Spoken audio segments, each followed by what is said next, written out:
Olá, ouvinte! Tá começando mais um episódio de Terror na Esquina. Eu sou o Fê e a gente tá na segunda parte do iceberg de creepypastas. Esse episódio vai ficar bem interessante. A gente tá começando a ter coisas um pouquinho mais bizarras. Mas antes de começar, bora pros recadinhos. Prometo que vai ser curtinho dessa vez.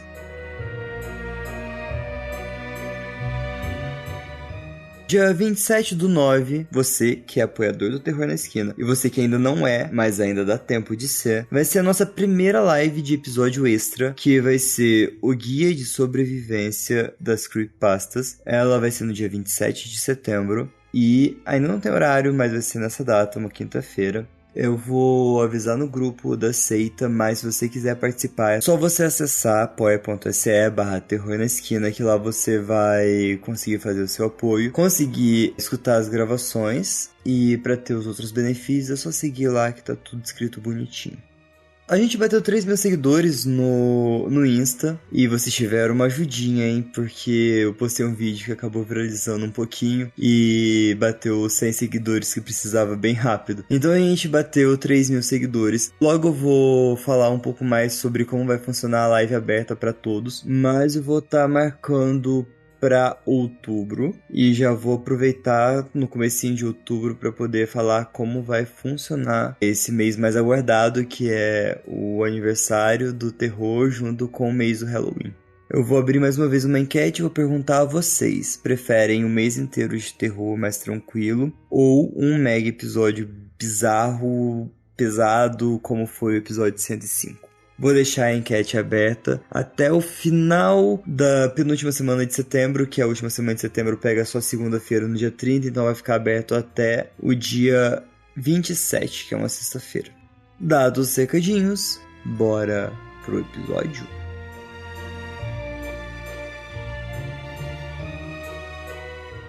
A primeira creepypasta, ela se chama Anomalia e é uma sequência de fotos que tem uma descrição. Eu vou postar a foto aqui no chat, mas eu vou deixar as fotos no Insta. Só você acessar o Insta, aproveita e já deixa o follow lá, um like. Este foi postado originalmente no /x/ do 4chan. A creepypasta começa assim.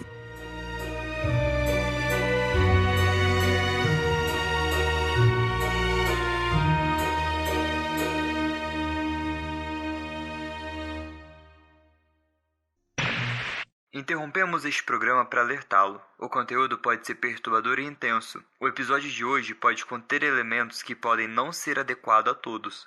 Considere-se avisado.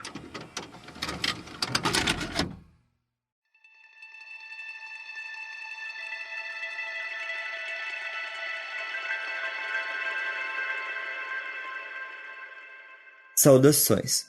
Eu acho que eu devo dizer logo de cara que eu sou novo aqui. Então sejam pacientes comigo, pois não conheço todas as regras ou etiquetas ou o que quer que seja. Um amigo meu me linkou para este quadro depois que contei a ele e mostrei os materiais que estou prestes a compartilhar com vocês. Ele acha que alguns de vocês vão gostar, mas para ser honesto, de onde eu tô sentado, este site parece mais um refúgio para idiotas do que um quadro de imagens paranormais. É sério, tanto faz. Eu tô motivado a compartilhar essas coisas e preciso fazer isso anonimamente por razões que ficarão claras. Tecnicamente, eu vou estar infringindo a lei, mas se eu entender como este lugar funciona, esse tópico vai desaparecer em um dia ou dois de qualquer maneira. Aqui tá o acordo. Eu sou editor de produção em uma pequena editora independente nos Estados Unidos. Eu não vou dizer qual ou onde, então não pergunta, porque eu vou gostar de manter meu emprego. O salário não é tão bom, mas é um trabalho fácil e gosto das pessoas com quem eu trabalho. Muito do que a gente publica é o que você chamaria de livros de mesa de centro. O tipo que as pessoas folheiam quando estão entediadas, mas quase ninguém lê de capa a capa. Histórias pitorescas sem graças de certa cidade ou estados que vendem bem em lojas de presentes regionais. O ocasional livro de mapas ou uma biografia. Alguns museus terceirizam seus catálogos de galeria para nós. Esse tipo de coisa. O trabalho é chato, mas é estável e a gente consegue empregos suficientes e nossos livros rendem dinheiro suficiente para nos mantermos à tona. O que é muito mais do que a maioria das pequenas editoras pode dizer hoje em dia. Como estamos no mercado há um tempo, nosso nome é um tanto conhecido por fãs de histórias e pessoas que pensam que são especialistas em tal cidade ou algum tópico esotérico com o qual ninguém realmente se importa. A gente recebe muitos manuscritos não solicitados de pessoas que realmente não deveriam estar escrevendo livros e CDs não solicitados cheios de fotografias de pessoas que não deveriam estar tirando fotos. Como somos pequenos e não temos uma posição separada de editor de aquisições, a tarefa de analisar essa pilha de rejeitados é passada de um lado para o outro aqui no escritório. Muito raramente alguém vai encontrar algo que vale a pena perseguir e nos apresentará, mas nosso editor sênior e o publisher têm a palavra final. Nos últimos 9 meses tenho trabalhado mais ou menos sem parar em um livro que deixou todo mundo no escritório bem animado. Nosso editor de texto encontrou durante sua vez com a pilha. Um velhote que, não vou citar o nome, nos contatou do nada e nos ofereceu a chance de publicar sua rara coleção de fotos de arquivo, desde que tratássemos o assunto com respeito e a seriedade que ele achava que merecia. Para usar seu termo e o que seria o título do livro, as fotos eram todas anomalias. Ou seja, elas retratavam algo fora do comum ou de outra forma inexplicável. Algo que raramente tinha uma história igualmente interessante para acompanhá-lo. A maioria delas era da primeira metade do século XX. Como eu disse, não é o tipo de coisa que normalmente publicamos, mas as poucas amostras que o cara enviou com a carta de apresentação foram bem convincentes. E depois que vimos o resto delas, ouvimos algumas das histórias e percebemos que nenhuma dessas fotos era amplamente conhecida. Sabíamos que tínhamos algo que chamaria a atenção das pessoas. O formato seria simples e elegante, com muito espaço em branco e espaço para respirar. Cada foto aparecia como uma impressão de alta qualidade na página da direita, seguida por uma página em branco da esquerda, e em seguida alguns parágrafos para legendar cada foto na página da direita seguinte. Desde o começo, o cara foi um pesadelo para se trabalhar e o trabalho levou uma eternidade porque ele se recusou a enviar mais de um documento por vez. Ele me enviava a carta registrada, eu pegava, digitalizava e enviava de volta registrada, e só então ele enviava a próxima. Ele parecia pensar que tinha uma coleção extremamente valiosa e era extremamente paranoico sobre perdê-la. Então ele só riscava um item por vez. No final, a gente gastava tanto dinheiro com os custos de postagem que teria sido mais barato me levar de avião para onde o velho morava como um scanner e um laptop. A gente estava talvez um terço do caminho através do processo de produção quando esse cara de merda puxou o tapete debaixo da gente. Alguém tinha oferecido a ele uma grande quantidade de dinheiro pelas fotos, muito mais do que a gente estava oferecendo pelos direitos do livro, com a condição de que nosso livro fosse descartado e as fotos ficassem longe dos olhos do público. Exigimos que ele viesse para o encontro cara a cara e tentamos argumentar com ele e entender o seu orgulho e desejo por aclamação acadêmica. E por alguns dias pareceu que tinha funcionado. Mas quando ele voltou para casa, ele mudou de ideia de novo e começou a xingar a mim e meu editor sênior no telefone, exigindo que a gente arquivasse o livro. Ele contratou um advogado que inventou uma besteira para anular seu contrato, então ele nos ameaçou com um processo que nos levaria à falência se continuássemos com o projeto e perdêssemos. Para piorar a situação, o escritório de advocacia enviou esse pequeno sujeito irritante da TI ao nosso escritório para garantir que os materiais fossem apagados dos nossos computadores. Como a grande maioria deles existia na minha máquina e eu tinha passado literalmente meses da minha vida nesse projeto, eu me senti, e ainda sinto, violado e amargo sobre a coisa toda. Alguém deveria se beneficiar de todo esse trabalho. Daí meus motivos para vir aqui. Infelizmente não tenho as digitalizações de alta resolução que eu fiz das fotos, mas continuei trabalhando em rascunhos nas legendas originais e 14 miniaturas de espaço reservado de média resolução que Quark criou enquanto eu estava elaborando a versão original do livro. Não me pergunte por que ainda estamos usando o Quark.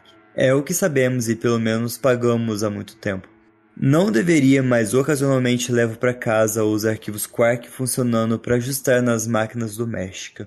Um arquivo completo com as imagens de alta resolução incorporadas fica muito grande e difícil de manejar para levar para casa. Na maioria das vezes eu estou apenas experimentando fontes e opções de layout, então não incorporo as imagens até o final.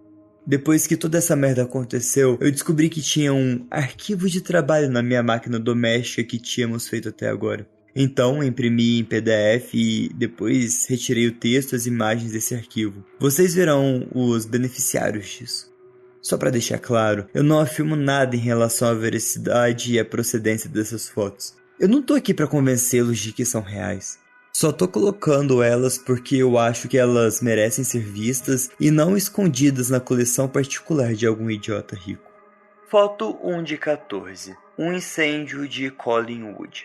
Essa é a última foto conhecida tirada dentro da Lakeview School, em Collingwood, Ohio, antes de ser consumida pelo fogo em 4 de março de 1908, matando 172 alunos, 2 professores e um socorrista. O incêndio começou quando uma viga do teto pegou fogo em um cano de vapor próximo.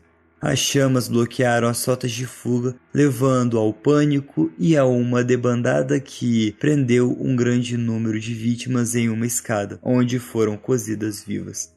Mais vítimas foram sofridas quando estudantes em chamas pularam das janelas do 2º e 3º andares. Todos nessa foto morreram, exceto o Sr. Olson, sentado na extrema direita na fileira de trás. Os artefatos espectrais na foto permaneceram inexplicados. Foto 2 de 14. Última entrevista de Charlie Noonan. Charlie Noonan era um folclorista amador que viajou por todo o sul e sudoeste dos Estados Unidos durante os primeiros anos do século XX, coletando contos fantásticos e histórias sobrenaturais. De acordo com sua esposa, Ellie, Charlie ouviu uma história um dia de um fazendeiro em Oklahoma sobre uma mulher estranha que vivia sozinha em uma propriedade isolada no Palmdale. O fazendeiro alegou que a mulher não era uma mulher, mas algo mais, algo que escondia sua verdadeira natureza sob um lenço na cabeça, e nunca era vista sem seu cachorro grande ao seu lado. Noonan aparentemente ficou intrigado o suficiente para tentar procurar pela mulher durante uma de suas viagens de pesquisa. Ele nunca mais foi visto.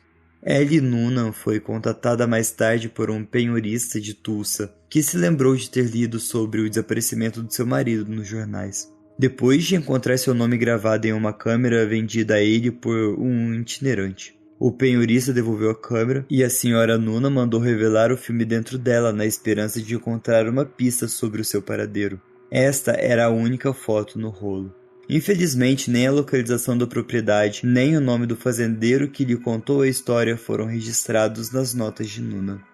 Foto 3 de 4. A morte de John Usted. Essa fotografia profeticamente rasgada retrata uma guarda regimental do Exército da União, um mês antes de marcharem para a batalha em Antietam, em setembro de 1862. O cavalheiro na extrema direita, chamado de John Usted, teve o lado direito do rosto e o braço direito arrancados por tiros de canhão no início dessas hostilidades. Não se sabe exatamente quando o dano à foto ocorreu. Foto 4 de 14. O Machado de Nova Orleans. Edouard Martel foi um fotógrafo e inventor francês mal-sucedido que viajou pelos Estados Unidos durante as 2 primeiras décadas do século XX, tentando atrair interesse e investidores para um dispositivo que acionasse um temporizador e recursos de exposição automática à popular linha de câmeras dobráveis Brownie da Kodak. Durante suas viagens, ele tirou milhares de fotos automatizadas para testar e refinar a sua invenção. Muitas vezes ele acordava cedo, montava uma câmera escondida em um local discreto na sua de qualquer cidade em que estivesse e então caminhava até um café ou bar próximo para que pudesse capturar cenas espontâneas da vida cotidiana para lembrar de suas viagens. As melhores dessas fotos foram selecionadas para a única exposição de galeria de Martel, em Paris, 1924. Infelizmente, Martel morreu sem dinheiro e desconhecido em 1955, e coube sua filha, Jeanne, separar as caixas e caixas de fotos que ele deixou para trás, para ver o que deveria ser mantido e o que poderia ser descartado. Durante esse processo, ela se deparou com essa foto, tirada em Nova Orleans na manhã de 28 de outubro de 1919, algumas horas antes de Martel embarcar em um navio a vapor e retornar à França. Acontece que Martel odiava borrões de movimentos em suas fotografias, porque ele achava que eles refletiriam mal na velocidade e precisão do mecanismo de sua lente. Esse preconceito fez deixar de lado e ignorar o que provavelmente foi a foto mais importante que ele tirou. O que torna essa foto tão especial? Na noite anterior à sua captura, o notório e ainda não identificado serial killer, conhecido apenas como o Machado de Nova Orleans, cometeu seu último assassinato, matando Mike Peyton em seu quarto e fugindo da cena no momento em que a esposa de Peyton estava descobrindo seu corpo. Poderia ser ele retornando para sua residência? É impossível dizer, mas se for, a imagem parece desmentir a lenda, baseado no testemunho instável de Pauline e Mary Bruno e no preconceito predominante na época, de que apenas um homem negro era capaz de tamanha selvageria. Foto 5 de 14. As grandes cavernas crípticas. Esta foto foi tirada em 1895 por um espeleólogo fotógrafo amador chamado Orrin Jeffries, enquanto explorava uma seção não mapeada de Grand Caverns no sudoeste da Virgínia. Na época em que foi tirada, Jeffries estava conduzindo experimentos fotográficos, usando exposições super longas para ver se alguma coisa poderia ser capturada na ausência total de luz, também conhecido como escuridão na caverna. Ele se situava em um terreno plano, apagava sua lanterna e então abria a lente da sua câmera de caixa caseira pelo tempo que conseguisse suportar a escuridão. Durante um desses experimentos, ele ouviu algo se aproximando dos recessos mais profundos da caverna. Assustado, Jeffries abandonou o seu experimento e disparou um dos flashes Blitzschick que usava para tirar fotos tradicionais no subsolo. De acordo com o relato que ele deu mais tarde a um jornalista local, Jeffries viu 3 criaturas humanoides olhando para ele das sombras. Então ele saiu correndo na outra direção, não parando até chegar à superfície. Vários dias depois, ele retornou com outros 3 homens para recuperar a sua câmera de caixa. Essa é a imagem que foi gravada no filme lá dentro. Foto 6 de 14. Os gêmeos Harlow. 1938, Evergreen Park, Illinois, fora de Chicago. Billy e Steve Harlow estavam no banco da frente com sua mãe Tammy quando seu sedã Ford colidiu de frente com um Chrysler. Durante a colisão, os carros giraram de forma a impactar 2 veículos adicionais. Tammy Harlow sobreviveu, mas os meninos foram ejetados pelo para-brisa e morreram instantaneamente. Um fotógrafo de cena de crime do jornal local tirou essa foto enquanto uma equipe de voluntários trabalhava freneticamente para libertar John Dowen, o motorista do Chrysler. Parece que os pequenos Billy e Steve ficaram por perto para assistir. Foto 7 de 14. A tragédia de Sorenson. Os Sorensons eram uma família dinamarquesa que migrou para os Estados Unidos em algum momento entre 1905 e 1906. Eles chegaram com seu filho mais velho, Anders, visto no burro, e se estabeleceram em uma fazenda no Missouri. Mais 3 crianças, Simone, Freak e Matilde, centro-direita e na carroça respectivamente. Essa foto, tirada em 1916, captura todas as 4 crianças algumas semanas antes da tragédia. As 3 crianças mais velhas estavam aparentemente brincando de forte no celeiro de feno e devem ter adormecido. O pai delas, Nicholas, enfiou um varredor de ferro de madeira na pilha e desmembrou todas as 3, em locais precisamente sugeridos pela falha na foto. Matilde, a mais nova, estava dentro da casa com a sua mãe no momento e não se machucou. De acordo com o filho de um vizinho entrevistado posteriormente pelo autor, o burro morreu mais tarde de forma igualmente hedionda ao ficar com a cabeça presa em uma cerca de arame farpada e quase se decapitar em um frenesi para se soltar. Este detalhe final não pôde ser corroborado. Foto 8 de 14. O espectro de Viola Peters. Viola Peters era uma solteirona bem nascida que vivia sozinha na pequena cidade rural de Macaysville, na Geórgia. Ela era muito amada em sua comunidade por suas contribuições de caridade para a Igreja Batista e a cozinha comunitária e o orfanato local, especialmente durante a Depressão, quando essas instituições subsistiam quase inteiramente de sua generosidade. Em junho de 1935, Viola foi brutalmente estuprada e assassinada por um andarilho chamado Tom Cullen, que havia trabalhado brevemente na refinaria de cobre próxima. Cullen continuou a ficar na casa de Viola e a atacar seu cadáver por mais 17 dias antes de ser pego e capturado. Um bando de moradores locais enfurecidos invadiu a cadeia do condado, levou Cullen e o linchou da velha ponte sobre o rio Toccoa. Essa foto foi tirada por Garrett Killian, uma testemunha do linchamento, e causou um rebuliço quando foi publicada alguns dias depois no The Atlanta Constitution. Para a maioria, ela sugeria que o espírito de Viola alcançou alguma medida de paz ao comparecer à execução de seu assassino. Foto 9 de 14. O fantasma de Sarah Eustace. O Danvers State Hospital, antigo Danvers State Lunatic Asylum, era um hospital psiquiátrico no estilo Kirkbride, construído em 1874, no que era então um local isolado na zona rural de Massachusetts. Como todos os asilos, Kirkbride era famoso por sua arquitetura gótica e seu uso de técnicas médicas agora ultrapassadas para tratar a insanidade. Danvers é frequentemente citada como o berço da lobotomia pré-frontal. Danvers tem várias outras reivindicações à fama. Foi a inspiração para o fictício Sanatório Arkham, que apareceu em várias histórias de H.P. Lovecraft e que, por sua vez, inspirou o Asilo Arkham, no universo fictício do Batman.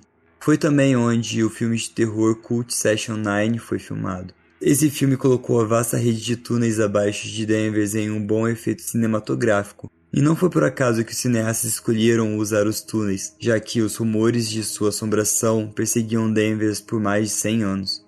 A história mais famosa diz respeito a Sarah Eustace, uma paciente que escapou de sua enfermaria em 1955 e se esgueirou para dentro do sistema de túneis, apesar de várias buscas e um bloqueio de uma semana no asilo. Sarah nunca mais foi vista. Foi assumido que ela morreu lá embaixo, perdida, com sede e sozinha. Uma enfermeira em Danvers chamada Gail Malloy ficou obcecada com a história de Sarah e passou muitas de suas horas vagas procurando os restos mortais nos túneis. Embora ela nunca tenha encontrado um corpo, ela tirou essa foto no final de 1966, o que sugere que Sarah Eustace anda pelos túneis de Danvers até hoje. Foto 10 de 14. O retrato da família Stevenson. Quem disse que fantasma não tem senso de humor? Os Stevensons eram uma família rica de Boston, orgulhosa da indústria e da longevidade com as quais a maioria do clã foi abençoada. Este retrato, tirado em 1945, foi um esforço para reunir os Stevensons mais velhos com um dos mais novos. Emilia, no centro, com 102 anos, recebeu a honra de matriarca enquanto a pequena Ophelia era a criança simbólica aos 18 meses. O que os Stevensons não perceberam até que essa foto foi revelada foi que eles tinham sido acompanhados naquele dia por um de seus falecidos, James Pullman Stevenson, nascido em 1835 e falecido em 1932, sentado à esquerda entre a sobrinha Jeanne e seu primo Alfred. Foi facilmente identificado por vários dos presentes e lembrado com carinho como um tio patife, conhecido por brincadeiras e piadas sujas. Foto 11 de 14. Os desaparecimentos da Sra. Iurno. Durante seus últimos anos, Josephine Iurno costumava caminhar todas as noites ao anoitecer em seu amado bairro em Norwich, Connecticut. Em 12 de novembro de 1935, ela partiu como de costume e nunca mais retornou. Buscas extensivas foram conduzidas por uma grande equipe de voluntariados e pela força policial de Norwich, mas nenhum sinal dela foi encontrado. 3 anos depois, a Sra. Iurno foi encontrada agachada em frente à casa de um vizinho, sem nenhuma marca no corpo e com a saúde perfeita. Quando perguntada onde ela tinha estado, a Sra. Iurno não conseguiu entender a pergunta. Do ponto de vista dela, nenhum tempo havia se passado. Contra o conselho de seus vizinhos e de seu médico, ela recusou todo o tratamento médico e retornou sua vida como se nada tivesse acontecido, incluindo seus passeios noturnos. Outro vizinho tirou essa foto dela no outono de 1938. Nuvens de fumaça de pilhas de folhas queimadas dão uma sensação apropriadamente assustadora. Na mesma data, em novembro de 1940, 5 anos após seu desaparecimento inicial, a Sra. Iurno desapareceu de novo. Só que dessa vez, ela nunca mais foi vista. Foto 12 de 14. O destino de Sally York. O assassinato da pequena Sally York, de 9 anos, em 1912, no tear de algodão da North Fork Textile Mill, foi um dos poucos acidentes deste tipo que ajudaram os legisladores a aprovar a Lei Keating-Ohnny de 1916, a primeira lei sobre o trabalho infantil na história dos Estados Unidos. Desde o momento do acidente até o fechamento da fábrica, 4 décadas depois, os trabalhadores reclamaram constantemente de pontos frios, ruídos estranhos e toques repentinos nos ombros quando não havia ninguém por perto. Os capatazes do moinho nunca deram importância a essas reclamações, até que a fotografia apareceu em 1932. Ela foi tirada por um fotógrafo viajante chamado Benny Johnson, que prontamente a vendeu para a North Fork Gazette por $10 sem precedentes. O moinho havia fechado para as férias de Natal e estava vazio na época. A foto mais tarde responsabilizada pelo fechamento do moinho, embora a Grande Depressão tenha sido a sua causa mais provável disso. Foto 13 de 14. Os olhos de Lily Palmer. Lily Palmer não tinha nem 4 anos quando experimentou o que seus médicos mais tarde chamariam de início agudo de alucinações sensoriais. Esta foto, tirada pela mãe de Lily, Anit, na noite de Halloween de 1952, supostamente captura a chegada de seu transtorno. Lily e sua babá filipina estavam saindo para uma rodada de doces ou travessuras quando a criança de repente gritou e começou a arranhar seus olhos. Demorou um pouco até que ela se acalmasse o suficiente para falar, mas quando perguntaram a Lily o que ela via, ela repetidamente falou sobre coisas rastejando em seus olhos. Vários dias depois, enquanto estava sozinha em seu quarto, Lily perfurou os 2 olhos com uma das agulhas de tricô da sua mãe. Após receber tratamento médico, ela foi avaliada e internada. Ela permaneceu institucionalizada pelo resto da sua vida, primeiro em Bellevue, no East Side de Manhattan, e depois no Rockland Psychiatric Center em Orangeburg, onde permaneceu até morrer de um ataque cardíaco em março de 2001. Uma ligação para um de seus antigos cuidadores em Rockland confirmou que os episódios de Lily eram mais traumáticos na noite de Halloween e por aí. Mas, durante a maior parte de sua vida, ela podia ser ouvida implorando a equipe para ajudá-la a tirar essas coisas dos olhos. Foto 14 de 14, a Trindade da Decepção. Essa é uma das várias fotografias famosas tiradas da primeira detonação nuclear, realizada pelo Exército dos Estados Unidos em 16 de julho de 1945, no White Sands Proving Ground, localizado no deserto Jornada del Muerto, cerca de 35 milhas a sudeste de Socorro, no Novo México. A detonação deste dispositivo de plutônio de design de implosão, o mesmo método utilizado no dispositivo Fat Man lançado em Nagasaki, inaugurou a era atômica e a eventual corrida armamentista entre os Estados Unidos e a Rússia. Apenas um punhado de pessoas sabia que essa foto foi cortada antes de ser divulgada ao público, e todas elas estão mortas agora. Uma delas era o fotógrafo original, que deu ao autor uma cópia original com a condição de que ela fosse mantida longe dos olhos do público até que os cidadãos do mundo pudessem lidar com as ramificações do que ela se trata. O autor permanece incerto se este critério foi atendido, mas dado que ele provavelmente possui a última cópia existente, ele decidiu que sua responsabilidade recai sobre a verdade.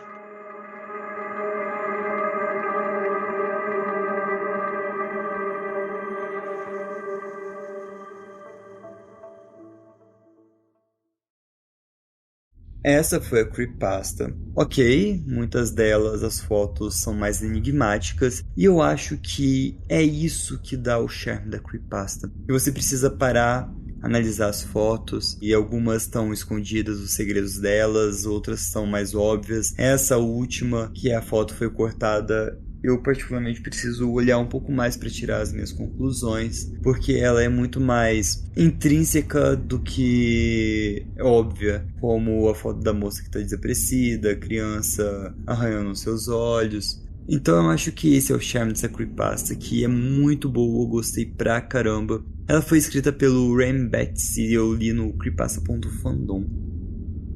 A próxima creepypasta se chama 12 Minutos. Eu tenho a leve impressão de que eu já li ela em algum lugar, só não lembro onde.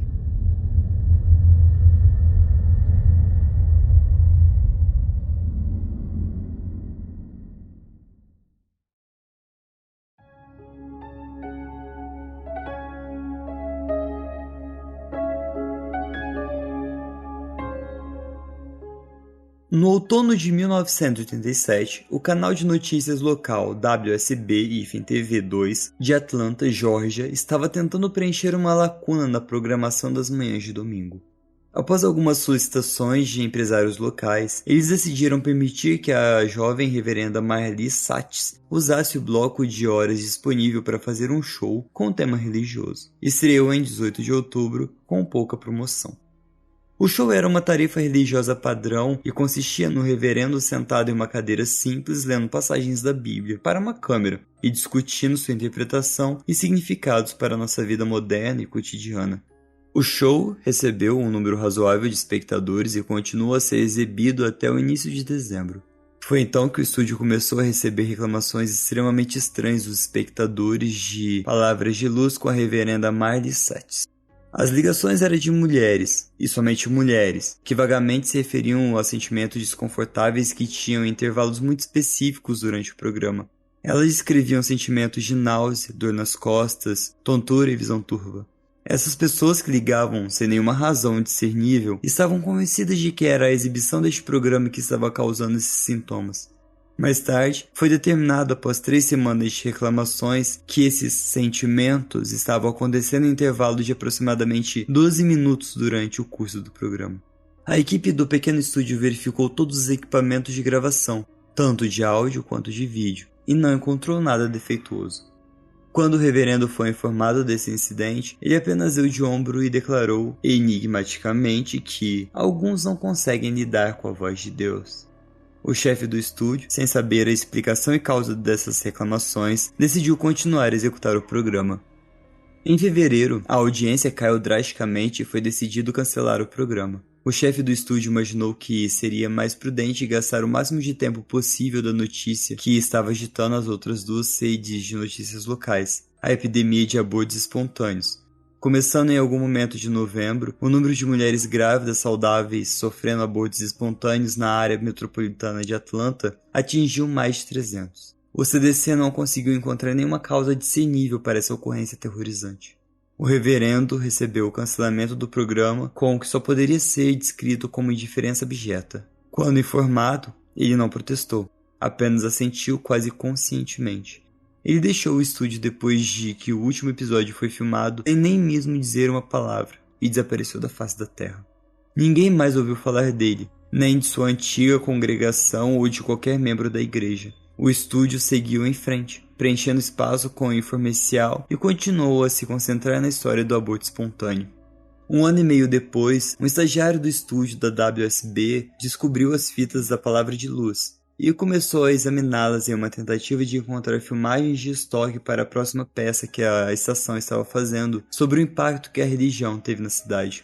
Um incidente de Atlanta, como a epidemia de aborto espontâneo ficou conhecida em revistas médicas, acabou 3 meses depois que o estúdio cancelou o programa da reverenda Satis e havia começado a desaparecer da consciência pública.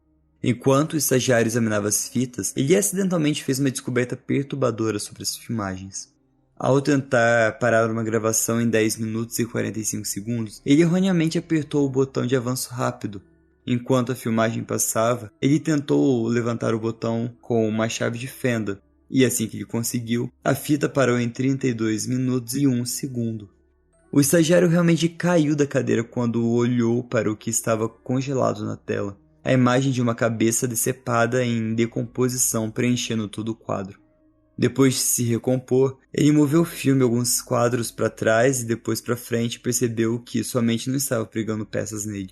Ele começou a rever o resto da gravação e logo descobriu que em intervalos exatos de 12 minutos, a imagem aparecia por um quadro. Pensando que era alguma brincadeira de mau gosto sendo feita com o novato, ele apresentou a um dos técnicos de cinema, pronto para ser ridicularizado. O técnico ficou tão perplexo quanto ele. Ninguém havia tocado na filmagem desde o cancelamento do programa. Depois que o estúdio fechou para a noite, o estagiário convenceu o técnico a ajudá-lo a passar por todas as fitas de Palavras de Luz. Eles descobriram que cada episódio tinha essa mesma anomalia horripilante. Eles também perceberam que, conforme o show progredia, a imagem se tornava mais repugnante, pois larvas começaram a comer a carne solta e pedaços de cabelo e pele pareciam ter caído exponencialmente. O técnico deixou claro para o estagiário que o que eles estavam vendo era tecnicamente impossível, já que o filme em si não mostrava absolutamente nenhum sinal de emenda. E ele próprio tinha estado em todas as filmagens do show e não sabia de nenhum momento que essa imagem poderia ter sido inserida no quadro. Tudo isso foi apresentado ao chefe do estúdio, que, temendo algum tipo de reação negativa por permitir que isso fosse ao ar, ordenou que todas as fitas fossem destruídas. Ele disse ao estagiário e ao técnico que não tinha interesse em saber quem fez isso naquele momento. Apenas que fosse coberto as coletivas e tudo importava agora. Ele exigiu que não mencionasse isso a ninguém. O técnico seguiu em frente facilmente, lembrando do incidente como uma anedota pessoal sombriamente engraçada, mas o estagiário não deixou pra lá. Ele fez uma cópia de quantas fitas pôde antes que fossem apagadas, e as levou para ver se conseguia encontrar mais alguma coisa nelas que pudesse apontar quem fez isso, ou por que eles fariam isso. Uma semana depois, ele tentou convencer o técnico a ajudá-lo de novo, dizendo que acreditava ter descoberto algo ainda mais perturbador do que as próprias imagens. Quando os quadros individuais eram editados juntos em ordem cronológica, a boca da cabeça parecia estar se movendo como se estivesse tentando formar palavras. O técnico, temendo por seu emprego, disse a ele para se livrar das cópias e não falar mais sobre isso. Uma semana depois, a polícia respondeu a um chamado para o 911, feita por uma mulher idosa em um dos subúrbios de Atlanta ao anoitecer. Ela tinha ouvido barulhos horríveis vindos da casa de seu vizinho, onde um jovem casal morava. Ela disse ao socorrista que a esposa estava grávida e que estava com medo de que algo estivesse acontecendo. Quando os policiais chegaram ao local, 20 minutos depois, não encontraram nenhuma luz acesa nas janelas e a porta da frente entreaberta. Eles entraram lentamente e foram até a sala de estar. Lá dentro, encontraram uma jovem morta, com o abdômen aberto. O ferimento era irregular e um rastro de sangue ia do corpo até o sofá, no outro extremo da sala. Lá estava seu marido, o estagiário do estúdio, nu. O cadáver de seu filho não nascido aos pés, morrendo. Em sua mão, ele segurava o pedaço enferrujado de um revestimento de metal que usara para estripar a sua esposa grávida. A televisão estava ligada e exibia um loop de 18 segundos de imagens silenciosas de uma cabeça em decomposição murmurando algumas palavras ininteligíveis. A história que se conta até hoje na delegacia de polícia é que o estagiário ficava dizendo baixinho, repetidamente, enquanto o levavam para longe: "A luz de Deus o chama."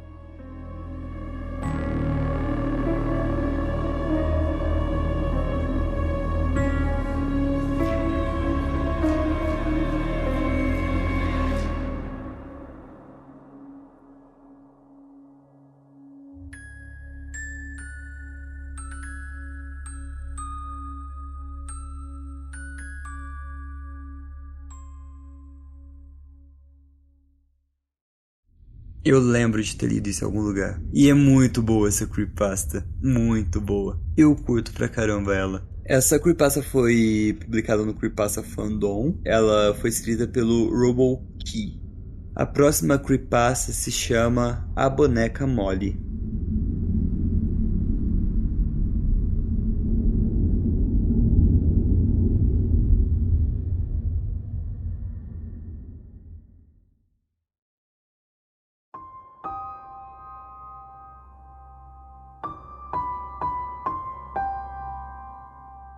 Audrey Parvos estava fazendo 10 anos este ano, em 8 de maio, e era sábado à tarde.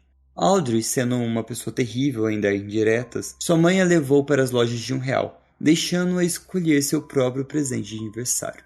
Agora, olha aí e vê se você quer alguma coisa, eu vou dar uma olhada em alguns livros lá atrás, sua mãe disse. Uma bugiganga aqui, uma curiosidade ali.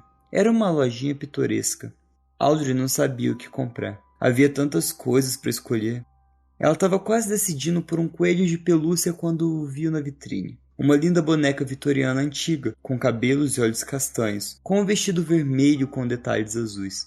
"Nossa, ela é muito bonita!" ela disse maravilhada com a beleza da boneca. Ela pulou alegremente até sua mãe e brandiu a boneca. A senhora Parvos levantou a boneca como Audrey fez e disse: "Uau, uma coisa assim, uma loja de R$1? Você pode levar, querida." Ela devolveu para Audrey, que correu até o velho do caixa. "Eu queria comprar essa boneca, por favor." E ela pediu educadamente. O velho olhou para a boneca e disse: "Ah, não, você não vai querer ficar com essa boneca." E confusa ela perguntou: "Que? Claro que eu quero essa boneca." Ele apenas balançou a cabeça e disse: "Tá bem, mas..." As suas próximas palavras foram murmuradas sob sua respiração. Ela pegou a boneca do balcão e a segurou enquanto a senhora Parvos pegava por alguns livros. No caminho para casa, ela não conseguia parar de olhar para a boneca. Que características ornamentadas, feitas com precisão perfeita. Uma boneca tão linda precisava de um nome. Molly. O nome dela é Molly. Ela abraçou a boneca com força no caminho para casa. Após uma inspeção ainda mais detalhada depois de chegar em casa, ela notou uma falha. Molly tinha um dedo extra na mão direita. Audrey fixou isso com um estranho, mas nada é perfeito.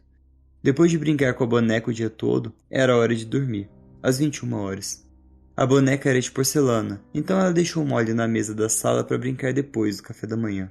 Sua mãe lhe deu um beijo de boa noite e desceu as escadas para o seu quarto. Se recusando a aceitar mais, Audrey gritou: Mamãe, mamãe, corre aqui! Os pequenos passos ecoaram enquanto a senhora Parvus corria para o quarto da filha. O quê? Mamãe, eu vi passos. Eu acho que era Molly. Então a mãe suspirou, infelizmente por ter sido acordada às 23h15. Ela pegou Audrey, acendeu a luz da sala de estar. Molly não tinha se movido 1 centímetro da sua posição. Audrey voltou para a cama, infeliz enquanto sua mãe saía para descansar. Ela conseguiu descansar por 30 minutos antes que os cânticos e os estalos retornassem. Os cânticos continuaram depois das 3. Molly tá no 4º degrau. Molly tá no 5º degrau. Molly tá no 6º. Chamando-o pela sua mãe de novo, Audrey insistiu que acreditava que é Molly que estava fazendo os barulhos. Outro check-up em Molly e nada revelava nenhuma mudança. Audrey Verônica Parvus, eu realmente tô ficando cansada dessa encenação. Molly é uma boneca, ela não consegue andar e ela não consegue falar e não tem nada pra você ter medo. Audrey olhou inquieta pra Molly. Quanto mais ela olhava, mais as expressões de Molly pareciam maliciosas. Eu tenho que trabalhar horas extras amanhã e você tem que ir pra creche, então por favor, dorme e esquece a Molly. Ela vai parecer menos assustadora durante o dia. Ai, tá bom, mamãe. Ela sobe as escadas, mal-humorada, para o seu quarto e deita na cama. Ela consegue dormir um pouco quando os estalos e cânticos se tornam. Ultrapassou o 6º degrau e continuou. Havia apenas 12 degraus até o seu quarto. Molly tá no 7º degrau, Molly tá no 8º degrau. Molly tá no 9º... Mamãe! Ela não conseguiu evitar gritar. Sua mãe não respondeu. Molly tá no 10º degrau. Molly tá no 11º degrau. Mãe! Ela gritou e não teve resposta. Molly tá no 12º degrau. Houve silêncio naquele segundo de tirar o fôlego. Mas o tilintar da maçaneta quebrou o silêncio. A porta rangeu ao abrir. Lá estava Molly, segurando uma faca, toda ensanguentada. Audrey se arrastou para debaixo da cama, esperando que Molly não a visse. Molly matou a mamãe. Agora Molly vai te matar. Ela agarrou Audrey pelos cabelos e puxou ela debaixo da cama, apontando a faca para a garotinha que estava chorando e disse: Molly tá no seu quarto. Na esquina da Cida Boulevard com a Avenida 24, Molly ainda estava na vitrine, na loja de R$1, ainda administrada pelo mesmo velho homem. Ela estava esperando outra vítima cair em seus encantos. Ela agora estava com 8 dedos na mão.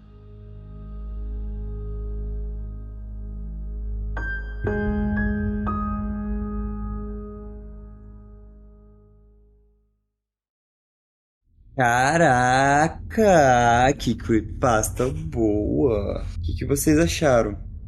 A próxima creepypasta se chama Camera Heads, encontrada no início do creepypasta em 2009.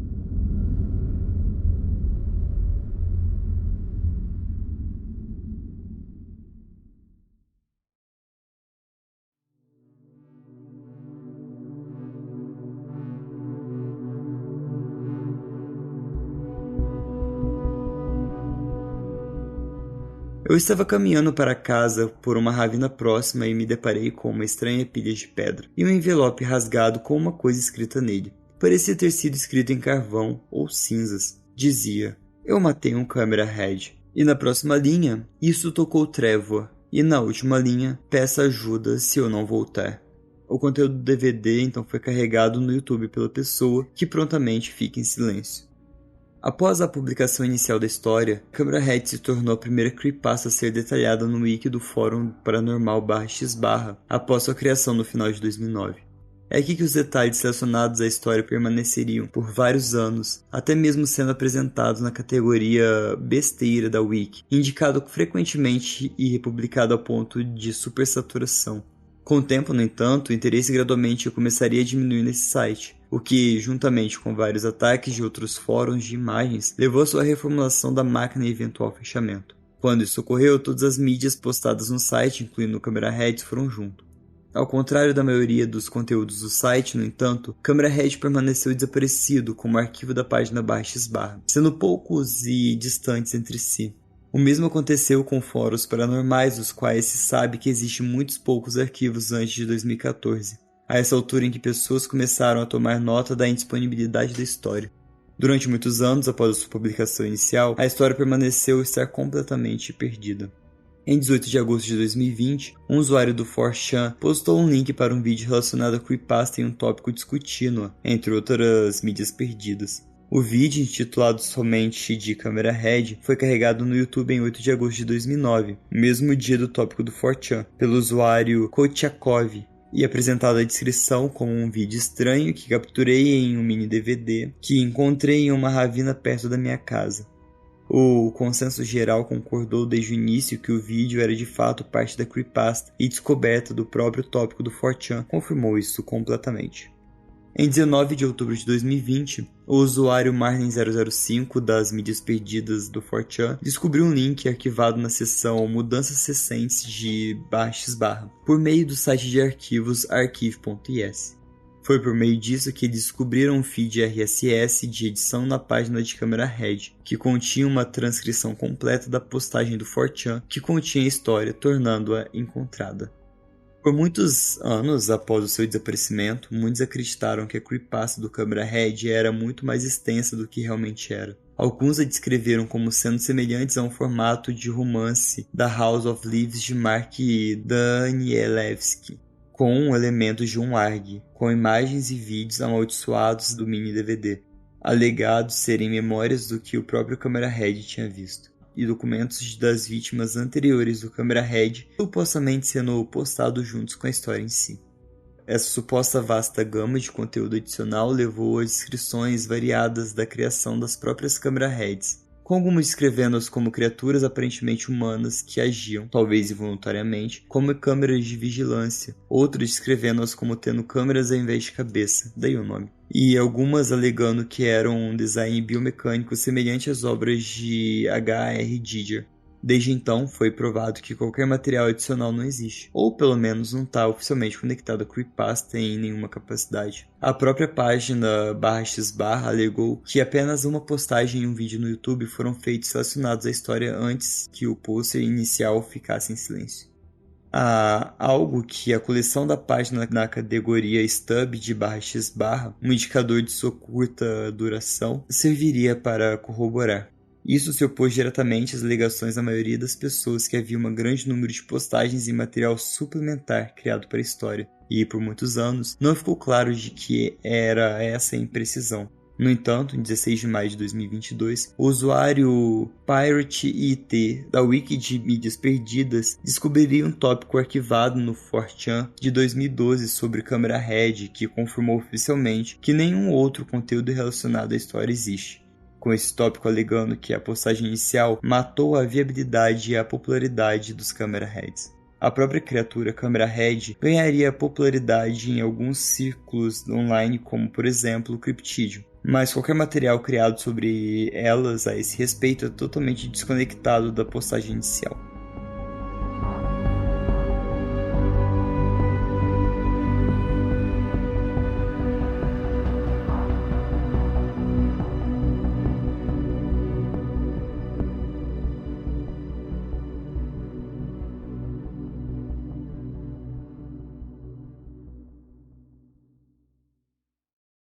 Tem um outro print da postagem da Lost Media. Vou mandar para vocês, mas não dá para ler porque é muito pequeno. A próxima creepypasta se chama LSD, o emulador de sonhos.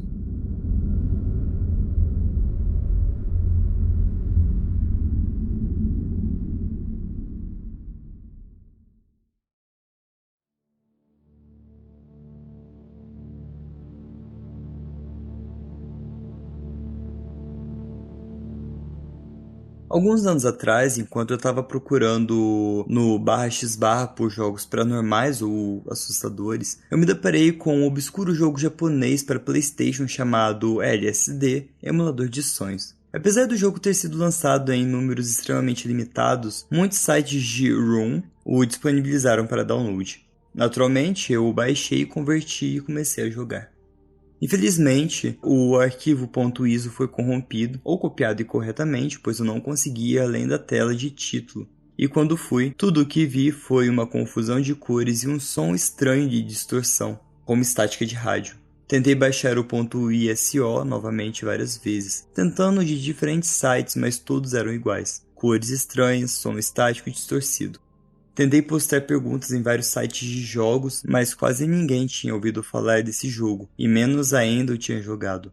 Descobri que o jogo tinha seguidores cult, tanto aqui quanto no Japão, e acabei encontrando um pequeno grupo de fãs no Yahoo, dedicado ao jogo.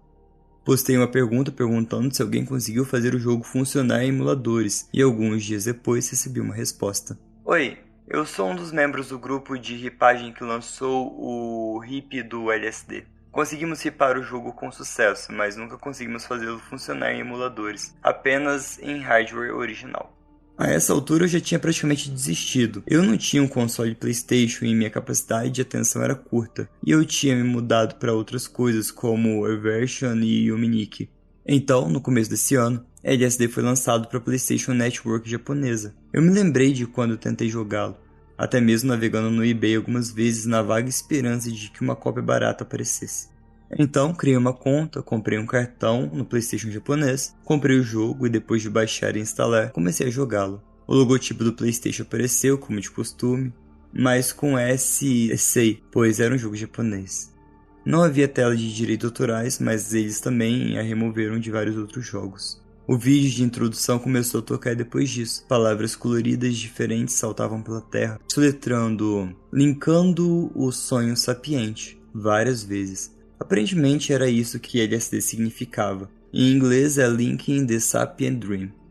Apertei o botão círculo e o jogo foi para a tela de título. Não havia uma tela de aperte Start. Ele foi direto para uma tela com 4 ou 5 opções. Start, salvar, carregar e opções. Acima de Start tinha uma linha de texto dizendo que dia você estava.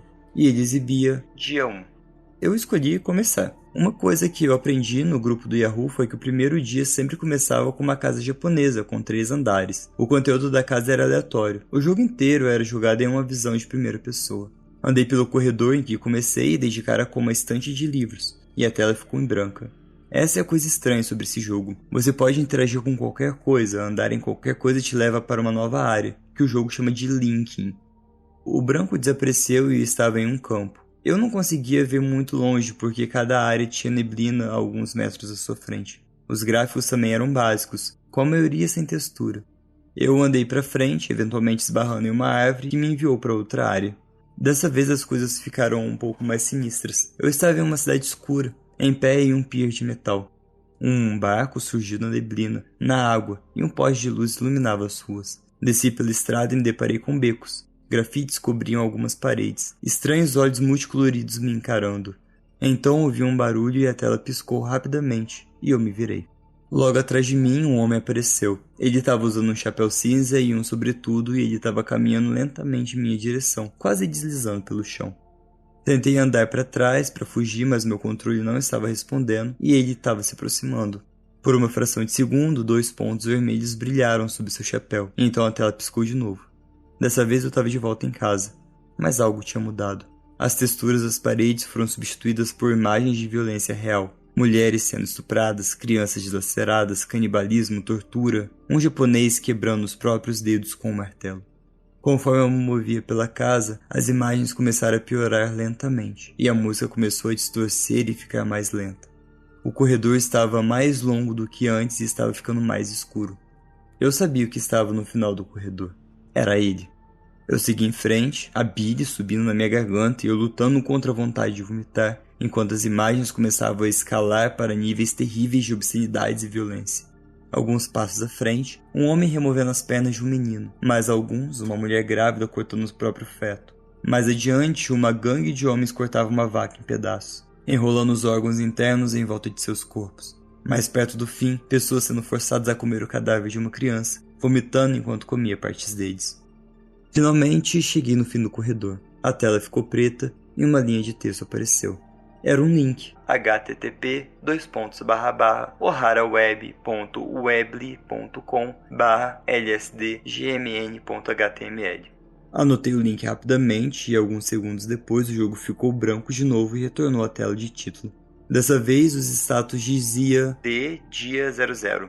Tentei escolher iniciar de novo, mas o jogo não deixou continuar. Reiniciei o PlayStation e o status voltou para dia 1. Antes de jogar de novo, eu tentei o link. Ainda funcionava e uma página apareceu, cheia de escrita japonesa, mas abaixo na página havia uma imagem de um homem cinza, como ele normalmente aparecia. Eu não sei ler japonês, mas um dos meus amigos sabia. Ele morou no Japão por alguns anos, então ele conseguia ler e falar a língua fluentemente. Copiei o que estava escrito e liguei para ele. Depois que ele apareceu, passei as próximas horas contando a ele o que tinha acontecido. Obviamente, ele não acreditou em mim. Quem iria acreditar? Mas ele ainda concordou em dar uma olhada no que estava escrito na página. Apesar de várias tentativas, eu não consegui fazer a página da web voltar ao ar, então entreguei a ele uma cópia do que eu havia feito. Ele olhou para ele por alguns minutos e então de repente ficou branco. Ele devolveu para mim, se sentou no sofá e não disse nada por 5 minutos e depois me contou o que estava escrito. Se você está lendo isso, muito bem. Ele viu o homem como ele é. Enquanto dormia, tive pesadelos sombrios com ele, como o que ele fez comigo. Você também viu isso. Essas imagens violentas eram dele. Ele era um homem dos sonhos que não tinha formalidades. Ele levou todos eles. Os eventos na foto fizeram com que ele os levasse, e as pessoas inocentes que os possuíam. Ele os fez fazer isso. Ele é o que eu faço nesse jogo. Cinza, cinza, cinza, cinza. Quando terminou, ele se levantou, pegou seu casaco e disse: seja lá o que você viu nesse jogo, não me conte nada sobre isso. Então ele foi embora. Na semana seguinte, ele voltou para o Japão. Não consegui tocar em nenhum outro console depois disso. Destruí o PlayStation e substituí meu computador. Algumas semanas depois que ele partiu para o Japão, eu recebi uma ligação. Ele tinha matado uma mulher e depois cometido suicídio. A mulher que ele matou, Osamu Sato, era a principal criadora do LSD. Se você está se perguntando, esse jogo realmente existe, mas não é nem de longe tão violento.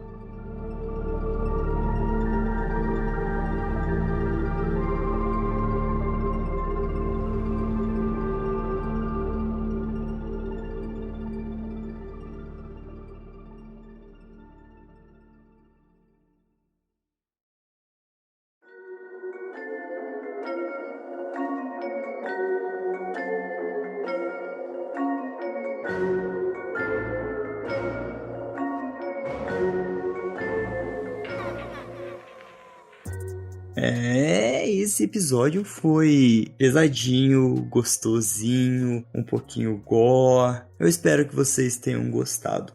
Pessoal, muito obrigado por ter escutado até aqui. Este foi o episódio de hoje, eu espero que vocês tenham gostado. Deixe um comentário, respondam a enquete e cuidado nas esquinas. Tchau!